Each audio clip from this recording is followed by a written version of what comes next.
Hello Skillr Boxers. Today we are breaking down the main 6 punches in boxing, and 2 extra punches also. Every punch serves a different purpose and provides different pros and cons, so understanding each one of them will grant you a strategic advantage in knowing how and when to use them.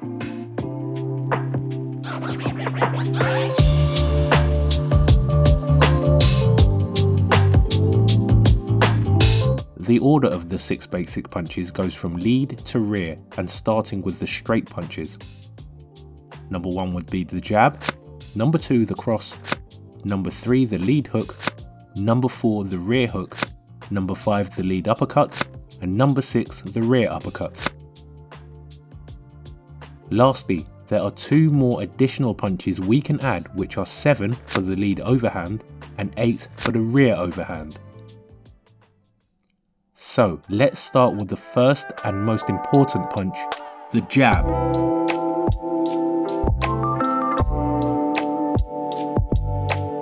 If you've been following us, you know that we like to provide you with a complete look at techniques, weighing their pros and cons.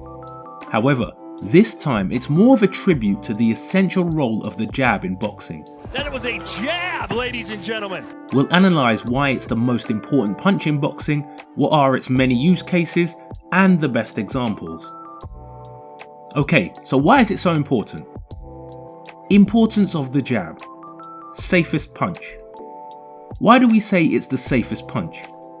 In essence, the jab mirrors your boxing stance, but with your lead hand extended. As you execute it, you maintain your stance, making you less susceptible to counters. It's also the punch that requires the least commitment. There's no need for hip twisting, sidestepping, or risking your balance.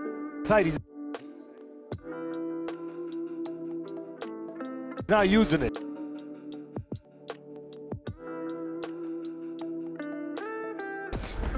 Also, the jab can be thrown from nearly any position, which makes it an even more versatile punch.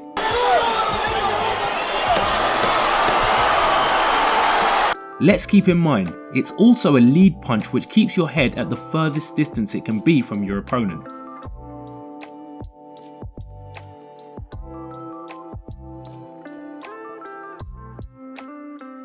Whereas with a backhand, you have to move your body across, exposing yourself to a counter-attack. There are the body punches, 28, and there is! That being said, you should throw all your punches with commitment, even the jab. If you throw a lazy jab, you can get countered too.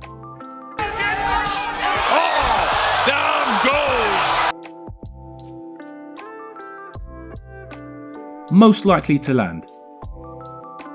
Among the 6 basic punches, it is the closest one to your opponent's face. It's also the one that will give you the most reach, so it is crucial for outside fighting. With that hook behind the ear. As it is the closest to an opponent's face, it is also the one you can throw the fastest, as the distance it has to travel until it lands is smaller than the other punches. You will often see boxers engage in jab battles when fighting on the outside. He got round. I don't see this mark on that. Boxing is about hitting without getting hit. That's why the jab shines. It's the safest punch and also the most likely to land. He's letting this guy beat him up. Now, let's explore its main use cases. Keeping your opponent at bay. As we already mentioned, the jab is the punch that gives you the maximum reach. That is why it is essential when you are fighting a pressure fighter, as it will keep the opponent at bay.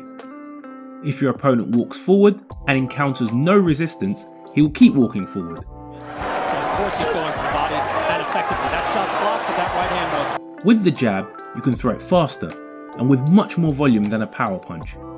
That is why it is a great way to stop pressure fighters.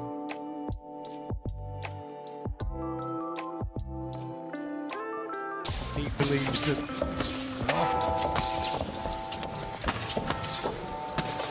You need quick reflexes and be pleased in that corner. Pressure Lyndon Arthur, that's the way to beat him, but he's got to do it now. Move the feet in quicker. Double things, Johnny. And that shot, that simple jab, so effective.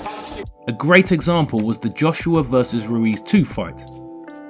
In the first fight, it was clear that Ruiz had the advantage on the inside. About Andy Ruiz as well. Oh, that hook almost landing in the right hands from Ruiz, and now a barrage. The champ's in trouble, and down he goes. That's why for the second fight, Joshua perfectly utilised his jab and lateral movement to control the fight's pace from the outside. They expected this in Ruiz's corner. Manny Robles told us, yes, of what you would think would be the amateur British style, enough for the middleweight title back in the 80s. That's why he's looking so nice right now, boxing, moving around the ring, utilizing the sweet science. Collecting data. A jab doesn't always have to be meant to hurt your opponent. Many boxers employ the jab to collect data from their opponents and to comprehend the distance. By throwing the jab, you can see how the opponent reacts. That way you can read his movement and patterns to understand the opponent better and be able to predict his next move. A learning process for both fighters. Similar things happening here. Golovkin.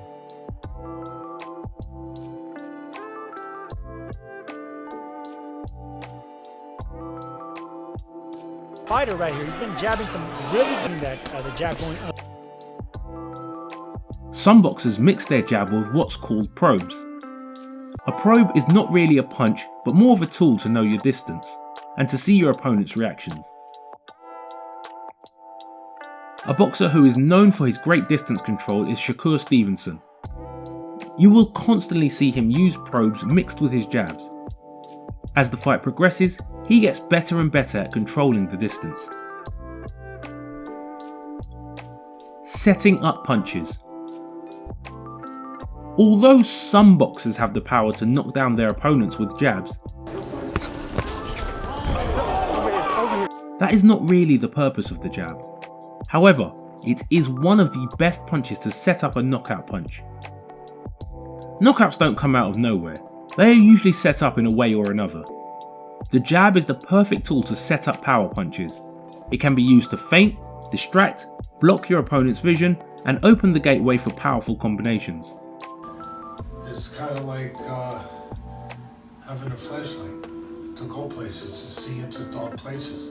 The jab takes you to those places. Put light on. That's what the jab does. It leads the way. The Klitschko brothers absolutely mastered this way of boxing. If you look at their knockouts, most of them are set up with a jab first.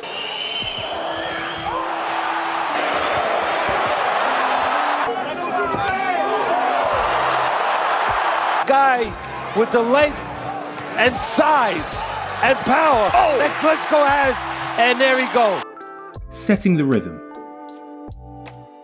Lastly, some boxers use their jab to find their rhythm and control the fight from the outside.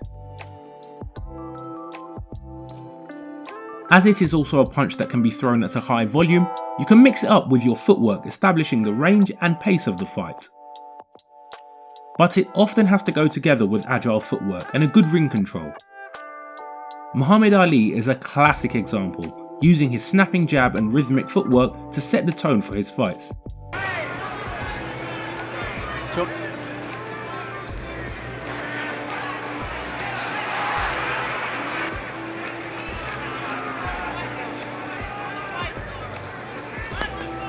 The challenger rolls back from those punches.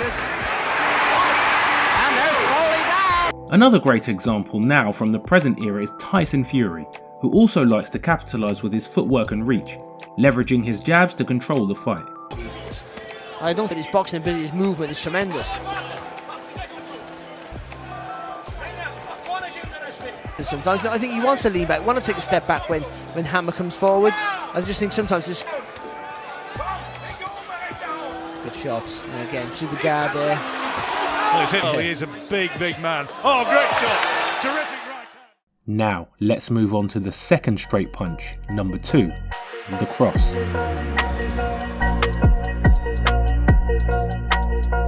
Now, first of all, we have to establish what a perfect cross is. The perfect cross is one that is unexpected, that goes completely through the opponent, right on target, and without exposing you or leaving you unbalanced. On the body, and that may be a very Well, every single one of those key points have a technical aspect to it. So if you want to learn exactly what the technique behind those key points is, this breakdown is for you. So let's start with the first point. Setting the cross.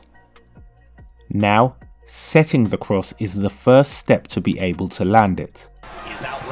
It will be important for both position and for it to be unpredictable. First, we will have to understand distance and spatial awareness. That way, we will be able to reach exactly where we want with our cross. Now, a great measuring tool is the lead hand, especially the jab. That is why you often see the cross set up with a 1-2. The cross reaches a little bit further than the jab, so in order to land the cross, you will have to make sure you can land the jab, or at least get relatively close to the opponent with it. Now, a lot of guys will say that you need to land the jab before you land the right hand, and that's almost true. You want to use the jab to get into range. Lada's accuracy is... Look, jab doesn't land. Look, my hand is here blocking him. This is how you block a jab. Now throw the right hand from right there. Boom. The right hand still lands.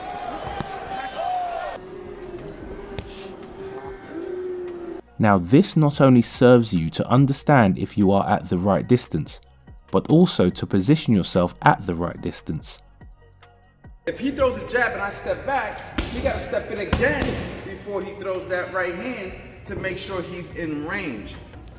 Now throw the 2 from there. See, he's got to step in again, because if I step back with the first jab, he's not in range to throw it. It's not a move. Oh! The jab thrown with a step forward will allow you to get into position to land the cross.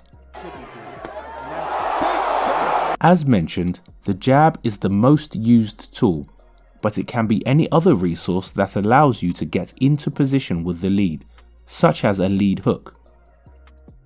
In his native Cuba, showcase submit to the clinch.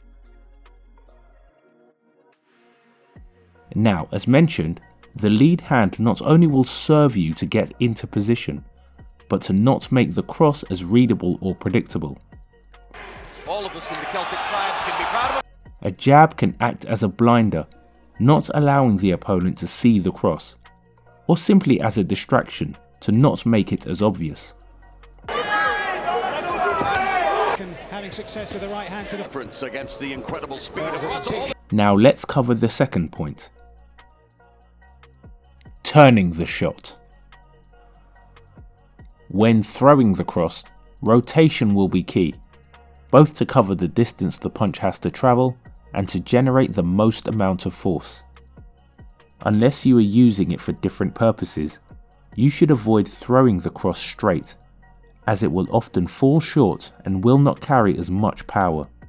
You don't want to push the shot straight out like this. You want to turn the shot over. You want to rotate. Instead, you should turn it over, rotating the shot at the last second as it moves forward. This way, you will get more hip rotation, more reach, and the shot can sneak through the guard better. Canelo turned the right hand just to penetrate the gloves of Abney Yildirim in those shots, believe me. Following the kinetic linking principle, the punch starts at the feet.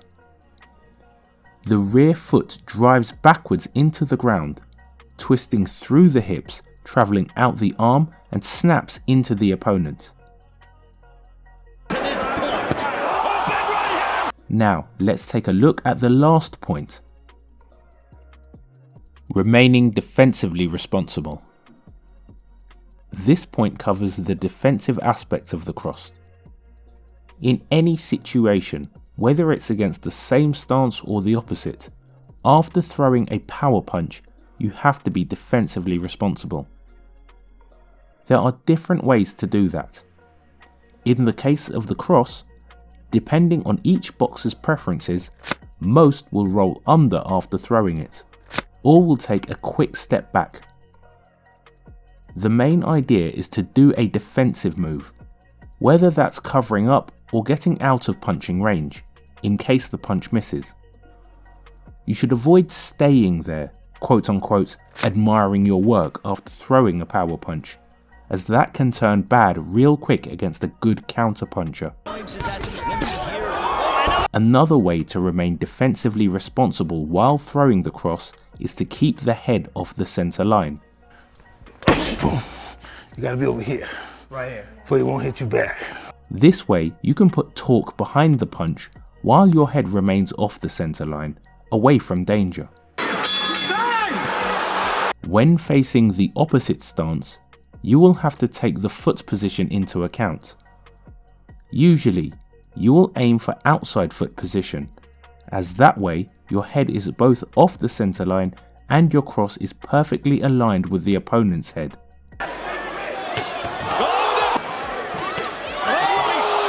But the cross can be landed from the inside foot position too. You will just have to understand the position. The left. Got it! Right. In this position, the cross is not aligned with the opponent's head, so you will have to posture much more to land it. It involves moving your head off the center line and rotating the hips much more, but it can be an effective way to catch the opponent off guard.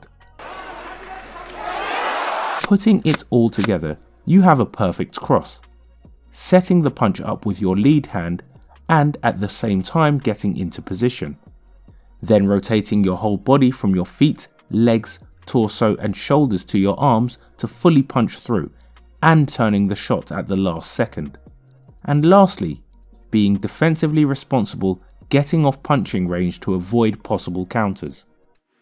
Now let's continue with number 3 and 4, lead hook and rear hook.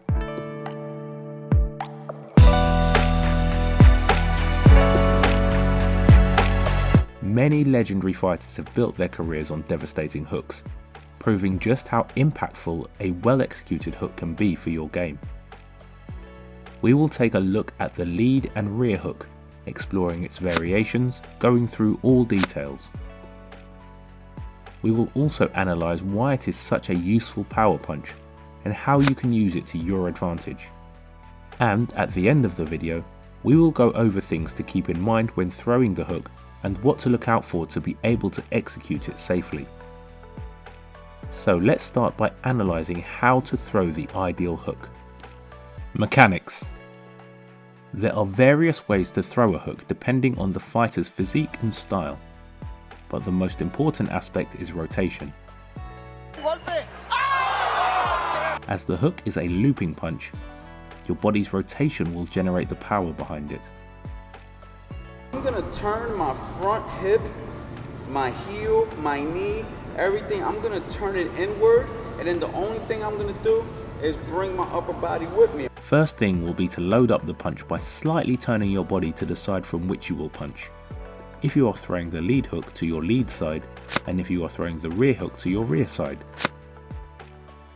Now the punch is loaded. Then, use your body to rotate to the opposite side while your arm moves in a circular looping motion.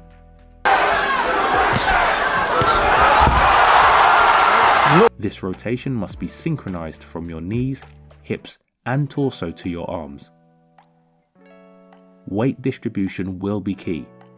That's why a good combination for the lead hook is the 2-3, as the end of the 2 loads up the beginning of the 3. So if I threw my straight right hand, okay, and I bring my hand back, as you can notice, I already put myself in position. I distributed my weight to my front foot. And then the only thing I'm gonna do from right here is throw the hook, is bang, distribute the weight. There he is, but guess what? People want to throw and he caught him with a left. Same way with the rear hook. A great combination is the 1-4, as the end of the 1 loads up the beginning of the 4. It's always good to throw the right hook after you throw the jab. So I threw a jab and I'm going to do a little step with the jab. Then from there, the right hand comes from the face. I'm coming all the way around, turning it into the hook.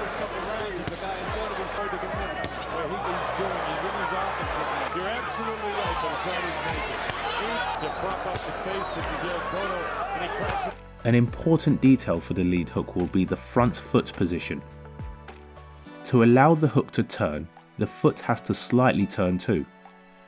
No care in the world. Oh, no. By having the heel of the ground and slightly rotating the front foot, you will allow the hook to flow smoothly.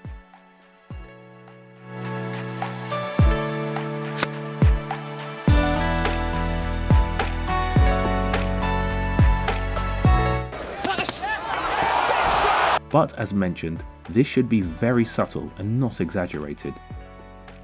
Keep the elbow in line with your arm to ensure you punch with the knuckles and avoid turning it into a slap. And as always, the chin should be tucked and the free hand protecting your face. Lastly, there's one last detail that makes for two variations of hooks. Variations: neutral hand versus pronated hand. When throwing a hook, especially for beginners, there's often the question, should your thumb be up, neutral hand position, or facing in, pronated hand position? Different fighters prefer different variations. Some argue that a neutral hand position is better for long range hooks, while the pronated hand position works better for short range. When you're throwing a nice short hook, you keep your thumb, your palm facing the ground. As your punch starts to extend, your thumb comes up. Some say the pronated hand position is actually better for long range, as otherwise it ends up slapping the opponent. When you throw the vertical hook at the close distance, it will land, but when your opponent is far, it's a problem. Say I want to punch you. You have lifted your glove just a little, and I cannot land. But when you throw the horizontal hook, your shoulder will allow your fist to go around the block. The one thing to keep in mind is that with the neutral hand position, your bicep will intervene more in the punch. While with the pronated hand position, the triceps will be activated. It can be argued that more power can be generated with the neutral hand position, as you are using more of your biceps. Have an opportunity to do so. But with the pronated hand, you can adjust the trajectory of the punch better, having more precision. Learn experience for Emma. In reality, there's no strict right way. It will be up to what feels best for you, but the basic mechanics stay the same.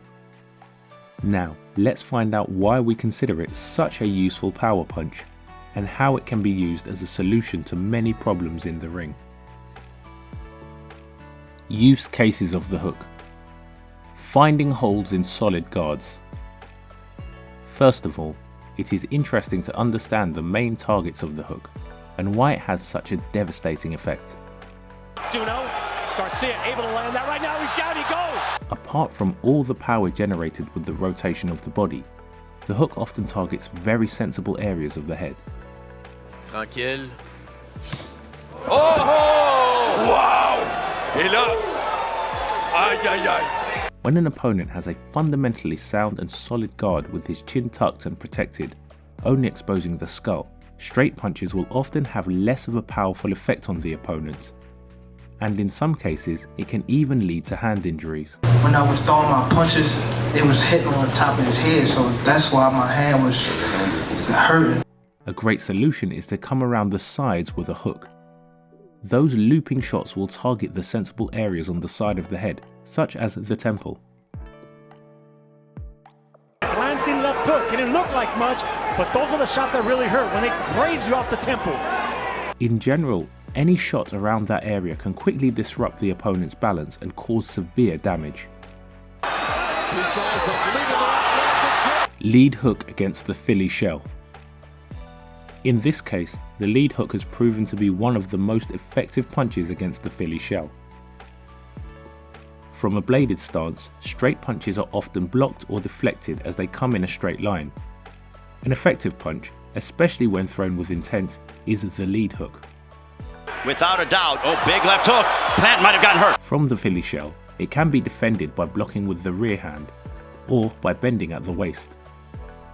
The hook has proven to be quite useful in the first scenario, especially if the punch is thrown with good rotation and power. At the 2013. Just blocking with the rear won't be enough to absorb the power. Some fighters also tend to slightly pull back and leave a space on the front where the lead hook can sneak through. In that position, and with such a powerful punch, the consequences can be fatal. Now, something similar happens when facing the opposite stance. Rear hook against southpaws. When facing southpaws, especially southpaws using a bladed stance, this time the rear hook is a very effective punch. As before, many boxers' instincts will be to pull back on a semi-straight line, to which the rear hook will be perfectly aligned. Even if it hits the glove or doesn't land completely clean, it can be a very dangerous punch. So often the case with the keeper ring a bell, but as he takes another big shot and that might be it. At the same time, it can be thrown with the head off the centre line, so not only is it a dangerous punch for the opponent, but also a safe punch to throw for you. The head stumbled. Oh! Look at him here, he's in trouble, he's in trouble! Effective against parrying opponents. When facing an opponent who likes to parry or catch jabs with their rear hand, often engaging in hand games, the hook can be a great way to exploit this tendency. As it is a looping shot and the jab is a high volume punch, it is a perfect combination. By repeatedly throwing the jab, you can condition your opponent to parry or catch it. Once they've internalized that response, you can feint the jab and come around with a hook, landing on the open side. Almost any Triple G fight. She hasn't moved back. A similar approach works against opponents who rely heavily on a tight central high guard. Exploiting the high guard. The jab rear hook combination is especially effective against opponents who use a high guard to block punches. Tired or frustrated? Nice and He hits hard enough to keep you up. Big man. Oh, great shots. Terrific run. When they block the jab centrally, they often leave the sides of their head exposed, presenting an opportunity for a powerful rear hook to land cleanly.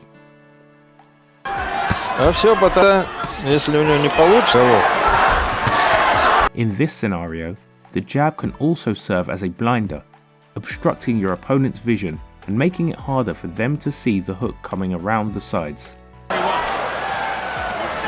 Powerful punch moving backwards. Another effective use of the lead hook is to throw it while moving backward. Generating power from a rear punch while retreating is typically challenging. Same thing happens with the jab and the lead uppercut. These punches tend to lose power when thrown off the back foot. However, the rear hook can still generate significant power while moving backward. It has proven to be a highly effective punch, especially for catching opponents as they lunge forward. The ability to generate force while retreating makes it a dangerous weapon in the right situations. Youngster just say, man, I can do this whenever I want. There it is though! But even though it has many use cases, the hook, same as any other punch, will carry some inherent risk to look out for. Things to look out for. Loss of balance. Any punch thrown with intent can lead to a loss of balance, but this is especially true with the hooks. Unlike straight punches, where the weight transitions smoothly from back to front and the lead foot serves as a stabilizer, the hook involves a rotational movement. As the rotation goes from one side to the other, unless you are in a very wide stance, it can be difficult to stabilize when overextending, leading to a loss of balance.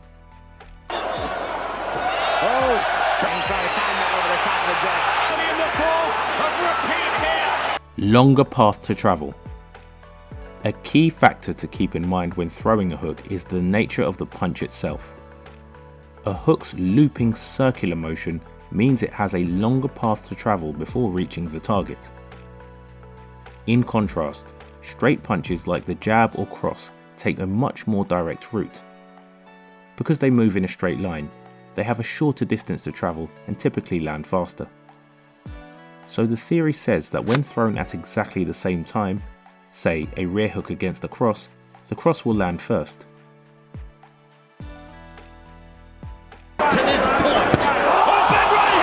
This timing advantage is the reason you'll often hear the saying, straight punches beat looping punches.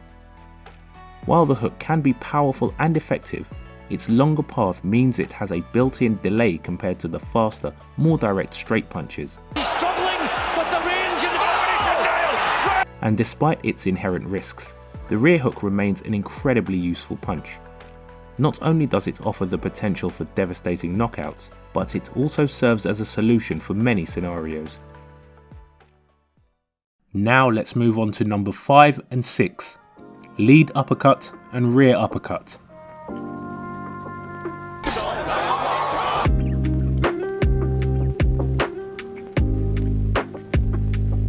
Hello Skillr fans.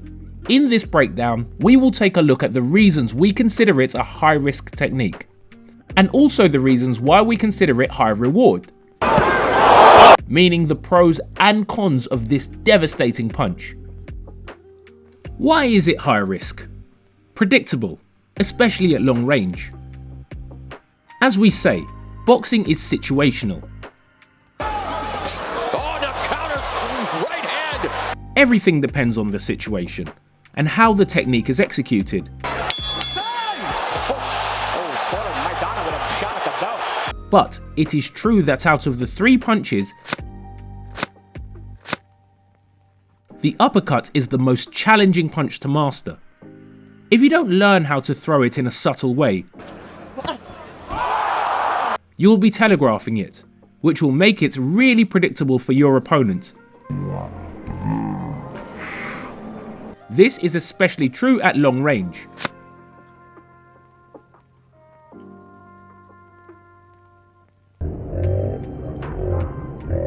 Predicted they would stop Saunders. In boxing, you never lead with an uppercut because it's too dangerous a shot. It leaves you open for too long a period. So it's got to be either behind the jab, which will get your range, and then you can throw the uppercut behind that, or you can follow the left hook.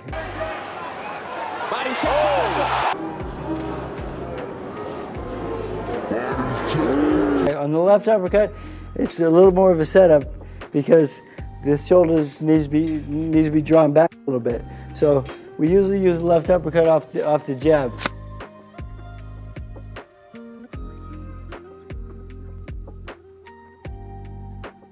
His legs at all.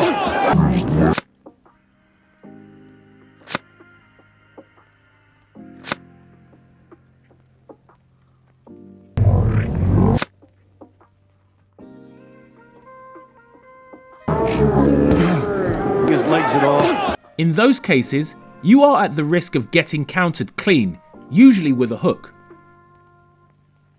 Just landed the body right there.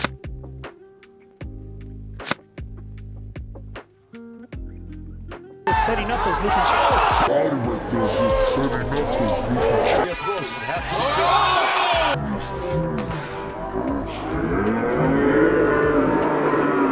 If you have long reach, sometimes it can be played to your advantage. Who's had the advantage, Joe, over the first 2? As the opponents won't expect an uppercut from a long distance. Part of my research on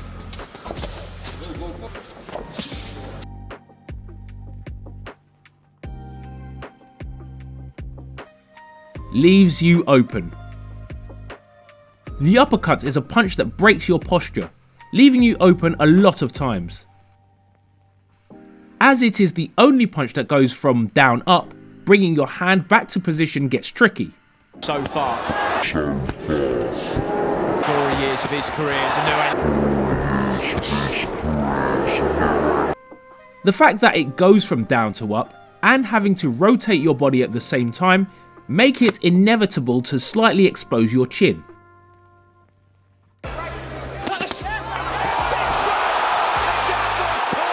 Another thing that's important while you're doing an uppercut is to get your hands right back where they came from. Okay, now let's show the improper way to throw an uppercut. Drop them down a little lower. See, there's a window. You don't want that wide, you don't want that window open. As if you don't completely rotate, your uppercuts cannot land with all its power. Action.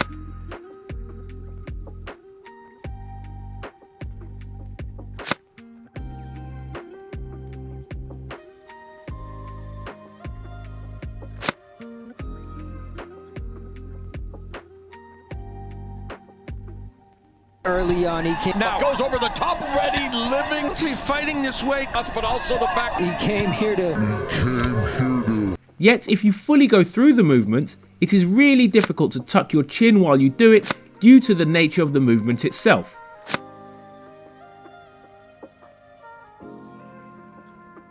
this is going to fold from his. Oh my! That's why it's crucial to learn good timing and learn to not telegraph it. Now, let's take a look at why it is high reward. Why is it high reward? Unseeable at short range. While it is more predictable at long range, at short range the whole narrative changes. At short range, short punches are key. The less you have to load up your punch, then the faster it will land on your opponent, and the less you are exposing yourself on the inside. Constantly coming together. Jolting Smoger. Yeah. Is he capable? The fact that it is in an upward motion and the punch comes from downstairs, it is out of the seeing range of your opponent, making it less predictable and more unseeable. But that happens especially on the short distance, as on a longer distance, the punch is within seeing range. Perfect target. If you have been caught with an uppercut in sparring or a fight, you will know the paralysing feeling.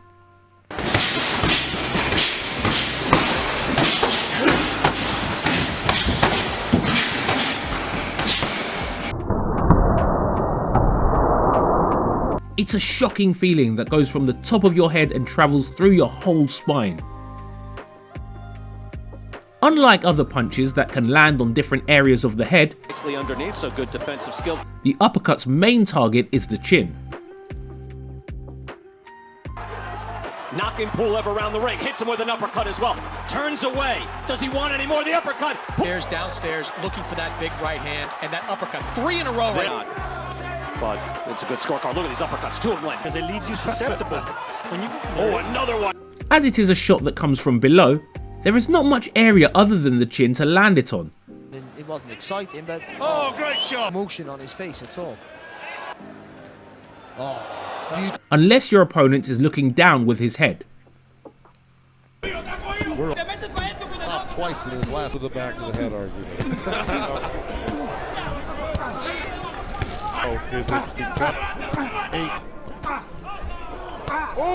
There is less area to land, but when it lands, it is one of the most devastating punches you can get caught with.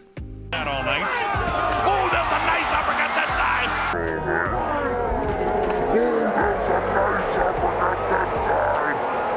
Landing these. Oh, nice uppercut by Buster Douglas.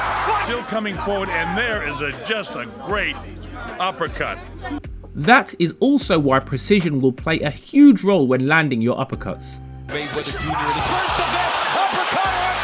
We have seen it can be risky, but if you can find a way to minimize those risks,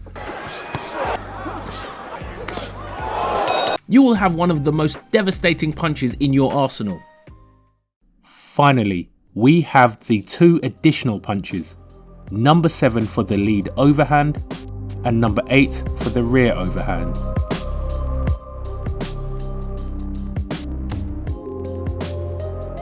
The overhand is a punch that has given us one of the best knockouts of the sport. Good left hand. Now, let's start with the mechanics. Mechanics. An overhand is a semicircular and vertical punch that goes over the opponent's hand, as the name suggests. Yeah, he's already down. And down he goes again for the left hand. Chance. His legs are not good. And down he goes again. That's it. It is over. At its core, the overhand is a power punch designed to inflict as much damage as it can on the opponent. Proper stance and foot positioning are crucial, since you will need a stable base to generate the momentum to create the overhand. the key is to start from a lower angle, often on a crouched position.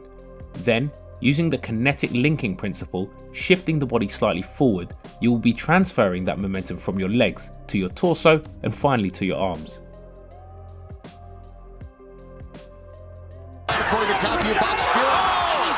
This has to be all done in one synchronized movement to ensure that you're utilizing the full force of your body weight to generate as much power as possible. Once thrown, your hand goes in an arcing motion over the opponent's hand, usually aiming to land on the opponent's head or chin. He starts off to get him the big truck.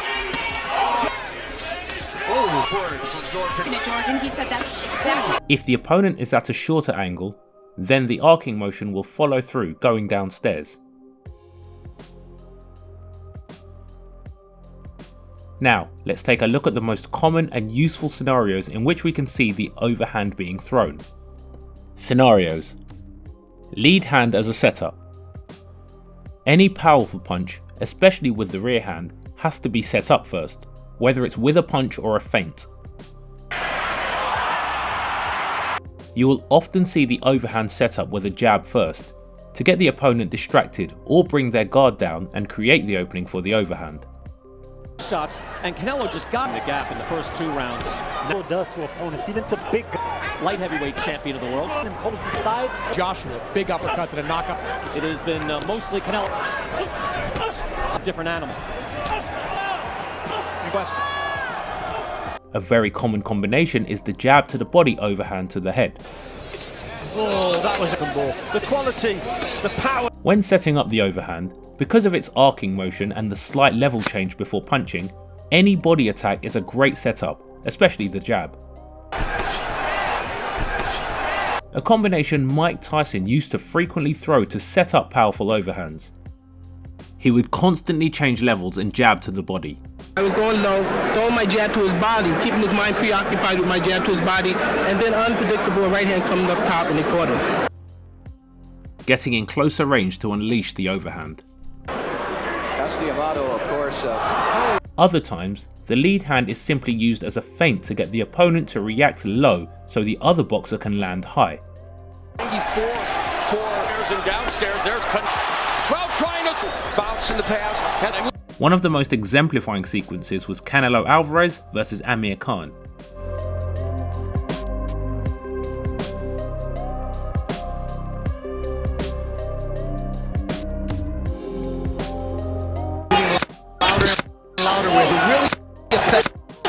Canelo was able to get Amir to jump on his feint, which led to his head being open for a powerful overhand.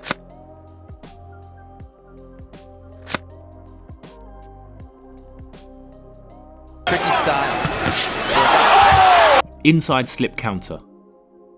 The overhand can not only be used to lead the action, but to counter attacks too. With his opponent. It is an especially good counter attack for the jab. He's very game and he's trying to turn this. The counter of the jab is available through an inside slip. And he's trying to turn this.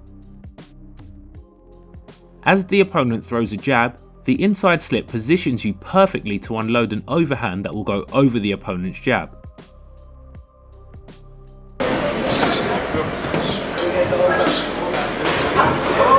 Another way to counter the jab with an overhand, but getting another punch in, is with a 3 to the body, 8 to the head. Same as before, the inside slip positions you on the inside track with your weight on the lead leg side. That positions you for a hook to the body, followed by an overhand. Not shifting your weight for each punch, but maintaining the favoured position of the inside slip that allows you to throw the overhand. Because of that, it has to be a quick combo, but will also make the opponent more reactive. Jab, jab, and then straight. And you can see Kuba's overthinking it. But the pressure actually reversed. Continues to try to. A great example is Kermel Moton, who is pretty consistent with it.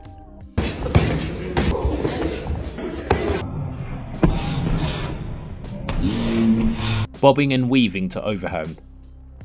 It can also be utilised in sync with bobbing and weaving movements. This is especially useful for shorter boxers like Tyson.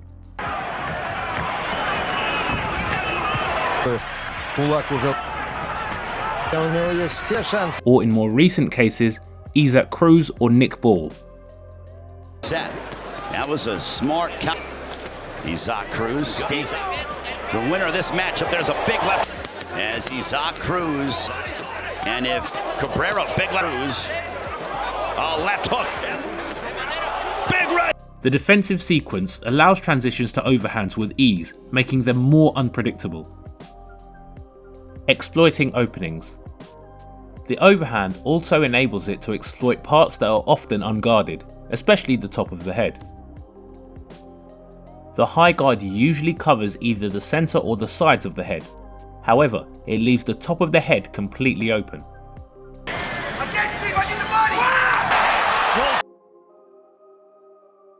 Because the overhand is thrown in an arcing motion, it will find its mark on the top of the opponent's head as the trajectory of the punch is going downwards.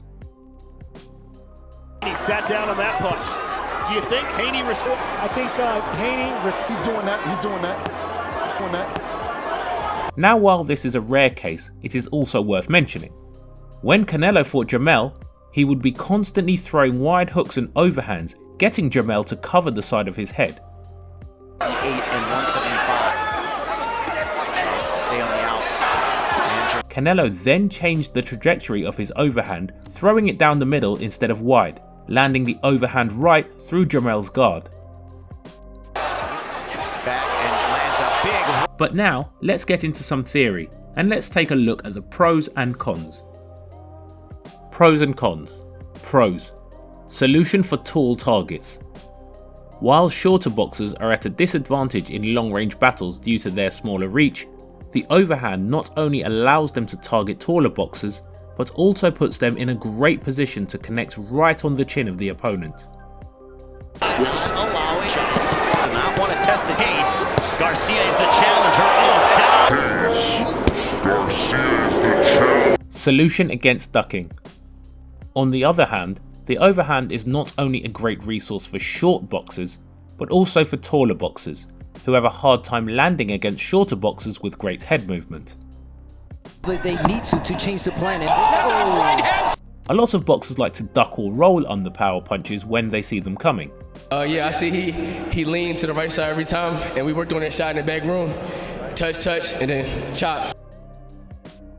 And since the overhand can also be thrown in a downward motion, it is a good solution to catch them as they duck following through with the punch. See a lot of leather checking and down. Cons. Readable, difficult setup. As destructive as the overhand is, setting it up can be difficult at times.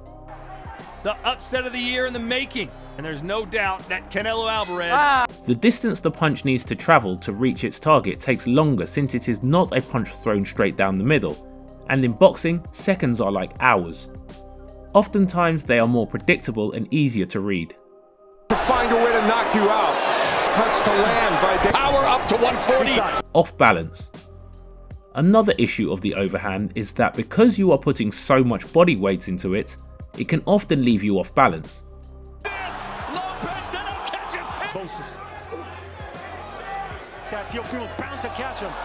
This is especially apparent during wild exchanges.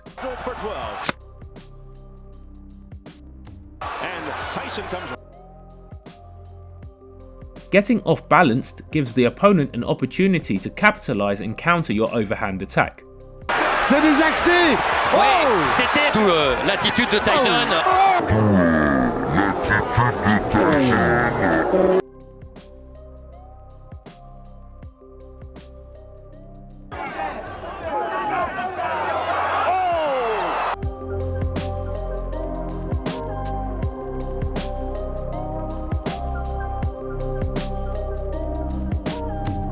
The overhand is one of those more instinctive and eye-catching punches in boxing.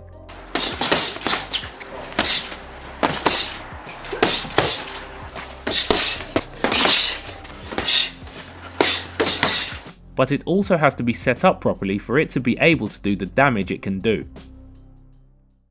As we have seen, each punch serves completely different purposes and can be used for different situations and moments of a fight. understanding the principles of each one will expand your boxing knowledge, making your offensive game more complete. But now we would love to know your opinion on the comments. Which is your favourite punch and why? Let us know. And if the video was interesting, you can find more on our channel. And to your left, we have chosen a video that we thought you may like.